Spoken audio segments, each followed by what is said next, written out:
ഈ വശ്യം ചെയ്യുന്നതിന് തന്നെ ചില നിയമങ്ങൾ പറയുന്നുണ്ട്. കേവലം ഈ സ്ത്രീയെ വശീകരിക്കാൻ അല്ലെ പുരുഷനെ വശീകരിക്കാൻ വേണ്ടി മാത്രമല്ല, പണത്തെ ആകർഷിക്കാനോ അതുപോലെ സ്വത്ത്, സ്ഥലങ്ങൾ പോലത്തത് വന്നു ചേരാൻ, പിന്നെ ഉച്ചാരണക്രിയ ഉള്ള സ്ഥലം വിറ്റുപോകാൻ വേണ്ടിയിട്ട് ചെയ്യുന്ന ദുരിതാവസ്ഥകൾക്കനുസരിച്ചിട്ട് അതിന്റെ ഏറ്റക്കുറച്ചിലുകൾ നോക്കിയിട്ട് അതിൽ നിന്ന് രക്ഷപ്പെടാനാണ് ഈ ഷഡ്കർമ്മങ്ങളെല്ലാം ഉണ്ടാക്കിയത്. ആൾക്കാരെ വിചാരം ഇതെല്ലാം മനുഷ്യർക്ക് വേണ്ടി മാത്രം ചെയ്യാനുള്ളതാണ്. ഒരു മനുഷ്യന്റെ ജീവിതത്തിലെ ഭരണമായാലും ജനനമായാലും വിവാഹമായാലും എല്ലാ കാര്യങ്ങളെ പറ്റിയും പ്രവചിക്കുന്ന കുറെ ജ്യോതിഷന്മാരുണ്ട്. പ്രവചന സിദ്ധിയെ പറ്റി എന്താണ് പറയാൻ? പ്രവചന സിദ്ധിയെ പറ്റിയിട്ട് ഇപ്പം എന്താ പറയാനുള്ളതെന്ന് വെച്ച് കഴിഞ്ഞാൽ, ഈ പ്രവചിക്കാവുന്ന ചില മന്ത്രോപാസനയെ കുറിച്ചൊക്കെ പറയുന്നുണ്ട്. പക്ഷെ അത് കൃത്യമായിട്ടത് പ്രാക്ടീസ് ചെയ്യുന്നവരാണോ എന്നുള്ളത് ഒന്നാമത്തെ കാര്യം. കാരണം അങ്ങനെ പ്രാക്ടീസ് ചെയ്ത് എടുക്കണം എന്നുണ്ടെങ്കിൽ അതിന് ചില പരിമിതികളൊക്കെ. നമ്മൾ ഈ കേട്ടിട്ടുള്ള ഈ മിത്തുകളിൽ അല്ലെങ്കിൽ കഥകളിൽ ഐതിഹ്യങ്ങളിലൊക്കെ അത്രയും സീനിയർ ആയിട്ടുള്ള അല്ലെങ്കിൽ കേൾക്കാനാണല്ലോ ആൾക്കാർക്ക് ഇഷ്ടം. അപ്പം നമ്മൾ ജ്യോതിഷത്തിൻ്റെയൊക്കെ ക്ലാസ് ഒക്കെ എടുക്കുകയാണെങ്കിൽ ആൾക്കാർ പൊതുവേ ഇരുന്ന് ഉറക്കം തോന്നും. കാരണം എന്താ വെച്ചാൽ അതിനകത്ത് കഥയൊന്നുമില്ല. കാരണം നമ്മളിങ്ങനെ കാൽക്കുലേറ്റ് ചെയ്യുക, പിന്നെ അത് ഇത്ര വെച്ച് സ്ഫുടം ചെയ്യുക, ഡിവൈഡ് ചെയ്യുക, ഇങ്ങനെയുള്ള പരിപാടികളാണ്. അപ്പോൾ ഇത്രയും വലിയൊരു ശാസ്ത്രം ഇവിടെ ഡെവലപ്പ് ചെയ്തെടുത്തത് ഇതിനെക്കുറിച്ച് കൃത്യമായി അനലൈസ് ചെയ്യാനാണ്. നമ്മൾ കണ്ണടച്ച് പെട്ടെന്ന് പറയാൻ പറ്റുന്ന രീതിയിലാണെങ്കിൽ ഇതിൻ്റെ ഒരു ആവശ്യമില്ല. ഒന്നാമത്തെ കാര്യം. പിന്നെ നമുക്ക് ഈ പ്രവചന സിദ്ധികൾക്ക് ഉതകുന്നതായിട്ടുള്ള മന്ത്രങ്ങളെ കുറിച്ചിട്ടൊക്കെ പറയുന്നുണ്ട്. മന്ത്രശാസ്ത്രത്തിൽ അതിൻ്റെ വിധാനങ്ങളുണ്ട്. പക്ഷേ ഇത് പുരസ്ചരണം, അതായത് ആ മന്ത്രസിദ്ധിയാക്കി എടുക്കാൻ വേണ്ടിയിട്ട് നമ്മൾ ചെലവഴിക്കേണ്ട ചില സമയങ്ങളുണ്ട്. ഇപ്പോൾ നമുക്ക് ഈ പ്രവചനങ്ങളായിട്ട് നടക്കുന്ന കുറേ ആൾക്കാരുണ്ടല്ലോ, അവർക്ക് അതാ ഞാൻ പറഞ്ഞത്, കൃത്യമായി അറിയുന്ന ഒരാൾ പോയിട്ട് ഇത് ചോദ്യം ചെയ്താൽ അവർ മിക്കവാറും ഉത്തരം മുട്ടാറുണ്ട്. അങ്ങനെ ഞാൻ 1-2 പേരോട് ചോദിച്ചുകൊണ്ടാണ് ഞാൻ പറയുന്നത്. നമ്മളങ്ങനെ ചോദിച്ചു കഴിഞ്ഞാൽ ഇവർക്ക് കൃത്യമായി ശാസ്ത്രോക്തമായിട്ടൊരു ഉത്തരം പറയാനില്ല. അപ്പോൾ അവർ ഉപാസിക്കുന്ന ഇന്ന ദേവതയാന്നൊക്കെ പറയും. എനിക്ക് ഈ ദേവതയാണ് പറഞ്ഞിരുന്നത്, അല്ലെങ്കിൽ ഈ ദേവിയാണ് പറഞ്ഞിരുന്നതെന്ന്. അതിനെക്കുറിച്ച് 4 ചോദ്യം നമ്മൾ ചോദിച്ചാൽ ഇവർക്കൊന്നും പറയാൻ ഒരു ഡൗട്ട് ചോദിച്ചിട്ട് പലരും പറഞ്ഞിട്ടുണ്ട്, എനിക്ക് ഈ ദേവി പറഞ്ഞു സ്വപ്നത്തിൽ വന്നാണെന്നൊക്കെ പറഞ്ഞു. അതിനൊരു പോസിബിലിറ്റി ഉണ്ടോ? പോസിബിലിറ്റി എന്ന് പറഞ്ഞു കഴിഞ്ഞാൽ ഈ വിധാനത്തെക്കുറിച്ച് പഠിച്ച് പ്രാക്ടീസ് ചെയ്ത് എടുത്താലേ പോസിബിലിറ്റി ഉള്ളൂ. അതാണ് ഞാൻ പറയുന്നത്. ഇത് അറിയാവുന്ന ഒരാളിത് പ്രാബല്യത്തിൽ വന്നിരുന്നിട്ട് പറഞ്ഞ് പ്രചരിപ്പിക്കുക എന്നുള്ളൊരു പരിപാടി ഉണ്ടാവില്ല. കാരണം ഞാൻ പറഞ്ഞല്ലോ, ഗോപ്യമാക്കി വെക്കണം എന്ന് നിയമമുണ്ട്. ഇത്തരത്തിലുള്ള ഉപാസനാ പദ്ധതികൾ നമ്മൾ പുറത്ത് പറയാൻ പാടില്ല എന്നുള്ള നിയമങ്ങളുണ്ട്. ഈ പുറത്ത് പറയുന്നത് ആ നിയമം തെറ്റിച്ചുകൊണ്ടാണല്ലോ. മനസ്സിലായി. അപ്പോൾ തന്നെ നമുക്ക് മനസ്സിലാക്കുക ഈ ശാസ്ത്രത്തെ കുറിച്ചിട്ട് അല്ലെങ്കിൽ ഈ ഒരു വിധാനത്തെ കുറിച്ചിട്ട് നമ്മൾ പഠിച്ചിട്ടുണ്ടാവില്ല എന്നുള്ളത്. ഇപ്പം ഈ പറയുന്ന പോലെ ഇതുപോലെ തന്നെ ഒരു ഏരിയ ആണ് ഈ വശ്യം എന്ന് പറയുന്നത്. അതിലും ഒത്തിരി പേര് വഞ്ചിതരാകുന്നുണ്ട്. ഒത്തിരി പേർക്ക് അറിയില്ല എന്ത് ചെയ്യണം എന്നുള്ളത്. അപ്പം അതും ഈ പറഞ്ഞ പോലെ അതിൽ പെട്ടുപോകുന്ന കുറേ പേരുണ്ട്. ഇപ്പം കുറേ വാർത്തകൾ വരുന്നു, ഇത് ചെയ്തിട്ട് അതിനൊരു ഫലം ഉണ്ടാകുന്നില്ല, അല്ലെങ്കിൽ നെഗറ്റീവായിട്ട് ഇവർക്ക് അനുഭവിക്കുന്നു, അങ്ങനെയുള്ളവർക്ക് തന്നെ ഇത് ബുദ്ധിമുട്ടാവുന്നു. അതെന്തുകൊണ്ടാണ് അങ്ങനെ? അത് ഭയങ്കര ശ്രദ്ധിക്കേണ്ട ഒരു വിഷയമാണ്, വളരെ ശ്രദ്ധിക്കേണ്ട. ഒന്നാമത് നമ്മൾ ഒരു വശ്യം ചെയ്യാൻ പോകുന്ന ആൾക്ക് ഭയങ്കര ധൃതിയായിരിക്കും അല്ലേ? കാരണം ഒരു പ്രണയനൈരാശ്യം വന്ന ഒരാൾക്ക് നാളെ തന്നെ ശരിയായ നല്ലതായിരിക്കും എന്നൊക്കെ വിചാരിച്ചിട്ടാണ് ഇവർ ചെല്ലുക.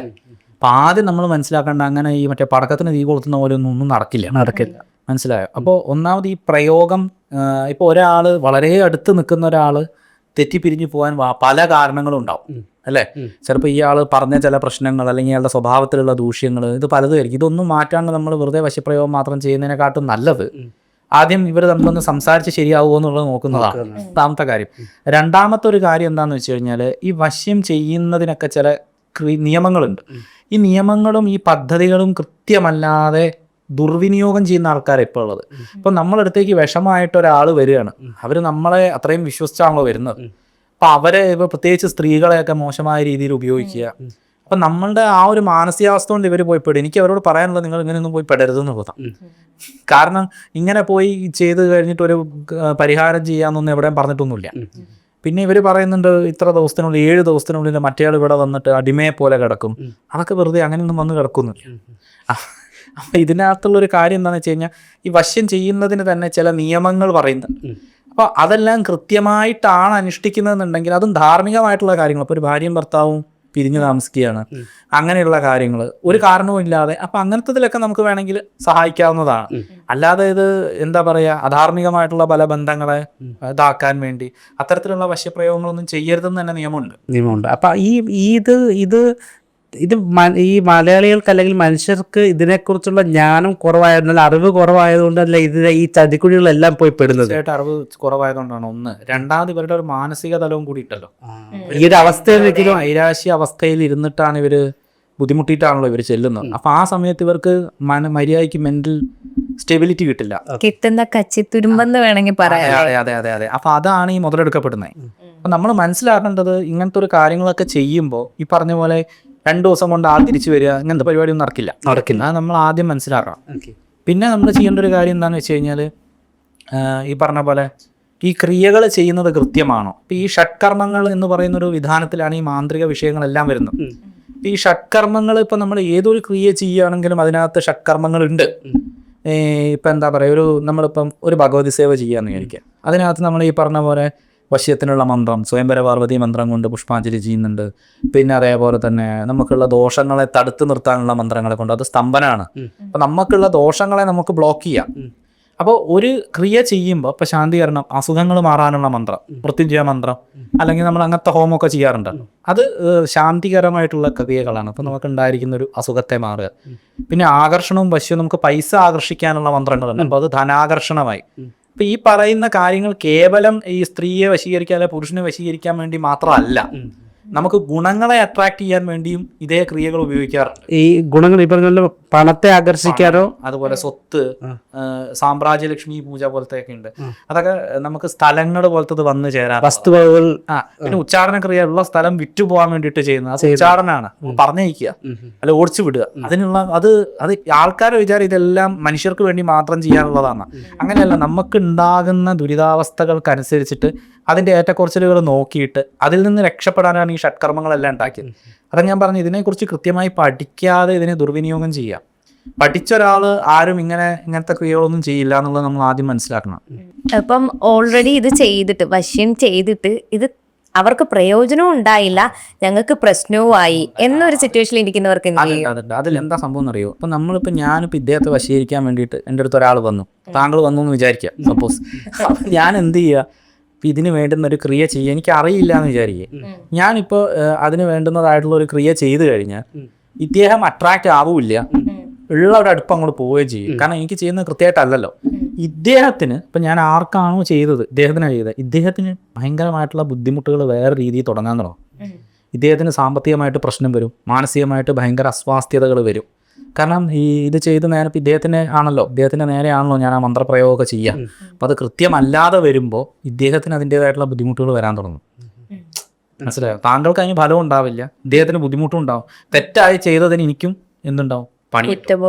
അതൊരു ട്രയാപ്പിൾ പണിയായിരിക്കും കിട്ടുന്നത്. ഇപ്പൊ ഒരു വേറെ ഡൗട്ട്, ഇപ്പൊ എനിക്ക് ഇങ്ങനത്തെ ഒരു പ്രയോഗം ഏൽക്കരുതെന്ന് ചിന്തിക്കുന്ന ഒരാളാണെങ്കിൽ ഇതിൽ നിന്ന് മുക്തി നേടാൻ, ഇങ്ങനത്തെ ക്രിയകളിൽ നിന്നൊക്കെ മുക്തി നേടാൻ അല്ലെങ്കിൽ രക്ഷപ്പെടാൻ എന്തെങ്കിലും ഒരാൾക്ക് ചെയ്യാൻ പറ്റും? അതിന് കൃത്യമായി നമ്മൾ തപസ് ചെയ്യാനുള്ളതാണ്. അല്ല, കൃത്യമായി മന്ത്രസാധന ചെയ്ത്, മന്ത്രസാധന എന്ന് പറയുമ്പോഴും വെറും മന്ത്രം ജപിക്കലല്ല മന്ത്രസാധന. അതിന് ഋഷിപ്രോക്തമായിട്ടുള്ള ചില ക്രമങ്ങളുണ്ട്. ആ ഒരു സിസ്റ്റമാറ്റിക് ആയിട്ട് അനുഷ്ഠാന പ്രധാനോ തന്ത്ര, അനുഷ്ഠാനം എന്ന് പറഞ്ഞാൽ നിത്യം അനുഷ്ഠിക്കുന്ന കാര്യങ്ങൾക്ക് ചില ചിട്ടവട്ടങ്ങളുണ്ട്. അത് ആ ഒരു ക്രമത്തിൽ തന്നെ അനുഷ്ഠിച്ചു വന്നു കഴിഞ്ഞാൽ നമുക്ക് ഇത്തരത്തിലുള്ള തടുക്കാം. ഒന്ന്, പിന്നെ സാധാരണക്കാരെ സംബന്ധിച്ചിടത്തോളം അവർക്ക് അതിൻ്റേതായിട്ടുള്ള യന്ത്രങ്ങൾ, ഇത് പിന്നീട് പറ്റാതിരിക്കാനുള്ള രക്ഷാകവചങ്ങൾ, ചെറിയ ചെറിയ മന്ത്രജപങ്ങൾ, അങ്ങനത്തെ കാര്യങ്ങളൊക്കെ ചെയ്താൽ നമുക്ക് ബ്ലോക്ക് ചെയ്ത് വെക്കാൻ പറ്റും. ഇപ്പം ഒത്തിരി പേര് കുഞ്ഞുനാളിലെ മുതൽ ആൾക്കാർ വരേണ്ട എപ്പോഴും പ്രാർത്ഥിക്കണം, ദൈവാനുഗ്രഹം ഉണ്ടാകണമെങ്കിൽ വല്ലപ്പോഴൊക്കെ എല്ലാ ദിവസവും പ്രാർത്ഥിക്കണം എന്ന് പറയും. അപ്പോൾ അങ്ങനെ ദൈവാനുഗ്രഹം ഉണ്ടായി കഴിഞ്ഞാൽ ഈ ഒരു ഏർപ്പാടിൽ നിന്ന് മുക്തി നേടാൻ പറ്റും. പ്രാർത്ഥന കൊണ്ട് നമുക്ക് വലിയ ഗുണം. ഇപ്പൊ ഈ ആൾക്കാരെ കരഞ്ഞു പ്രാർത്ഥിക്കുന്ന നമ്മൾ കണ്ടിട്ടുണ്ട്, ഭയങ്കര കരച്ചില്. അങ്ങനെ കരഞ്ഞു പ്രാർത്ഥിക്കുകയാണെങ്കിൽ ഇപ്പൊ ക്ഷേത്രത്തിലൊക്കെ ഉള്ള ഈ പിച്ചക്കാരൊക്കെ ഉണ്ടാവും, അവരൊക്കെ എന്നോ രക്ഷപ്പെട്ടു പോകണം. 24 മണിക്കൂർ വരെ ആരുടെ കൂടെയാ? അമ്പലത്തിലാണ് ഭഗവാന്റെ കൂടെ ഇരുന്ന് കരഞ്ഞ് പ്രാർത്ഥിക്കുക. അപ്പം ഈ പ്രാർത്ഥന എന്ന് പറഞ്ഞു കഴിഞ്ഞാൽ നമ്മൾ നമ്മുടെ ഉള്ളിലേക്ക് തന്നെ കൊടുക്കുന്ന ഒരു മെസ്സേജ് ആണല്ലോ. അപ്പം നമ്മൾ ഒരിക്കലും കരഞ്ഞ് പ്രാർത്ഥിക്കരുതെന്നാണ് തന്ത്രശാസ്ത്രം പറയുന്നത്. നമ്മൾ മനസ്സിൽ ഇച്ഛിക്കുക, മന്ത്രം ജപിക്കുക. മനസ്സിലായോ? നടക്കുന്ന രീതിയിൽ ഇച്ഛിക്കണം. ഇപ്പം അതെന്താ വെച്ചാൽ പറയുക, ഇപ്പം അങ്ങേക്ക് ഒരു പരീക്ഷയിൽ അങ്ങ് വിജയിക്കുക എന്ന് വിചാരിക്കും, അതിനാണ് മന്ത്രം ജപിക്കുന്നത്. അങ്ങനെയാണെങ്കിൽ പരീക്ഷയിൽ വിജയിക്കുമ്പോഴുണ്ടാകുന്നൊരു സന്തോഷം ഉണ്ടാകും. ആ ഒരു ഫീലോട് കൂടി മന്ത്രം ജപിച്ചാൽ ഡെഫിനറ്റ് ആയിട്ട് വരിക്കും. അത് ജയിച്ചു എന്ന് കരുതിക്കൊണ്ട് തന്നെ ആ സന്തോഷത്തിൽ, അതായത് ഇപ്പം ഞാൻ വിചാരിക്കുന്നത്, നമ്മൾ മുമ്പ് അഫർമേഷന്റെ കാര്യം ഉറപ്പായിരിക്കണം ചിലപ്പം മറ്റേ ബിരിയാണി ഓർക്കുന്നുണ്ടോന്ന് ചിന്തിച്ചാൽ അത് ബലിക്കില്ല. അപ്പൊ നമ്മൾ എന്ത് വേണമെന്ന് വെച്ചാൽ നമ്മുടെ ഉള്ളില് നമുക്കൊരു ബോധം, അതായത് ഫീലാണത്, ഞാൻ വിജയിച്ചു. അതിനാണ് നമ്മൾ മനസ്സിനെ പാകപ്പെടുത്തിയിട്ട് വേണം മന്ത്രസാധനയിലേക്ക് കയറാനെന്ന് പറയാനുള്ള കാരണം. കാരണം മനസ്സിൽ ഇങ്ങനെ 2 തരത്തിലുള്ള തോട്ട്സ് വന്നാൽ അത് നമ്മൾ മന്ത്രം ജപിക്കുമ്പോൾ ബുദ്ധിമുട്ടാവും. പൂർണ്ണ വിശ്വാസത്തോടു കൂടി ആ ഒരു ഫീലോട് കൂടി മന്ത്രം ജപിച്ചാൽ ഫലം ഉണ്ടാവും.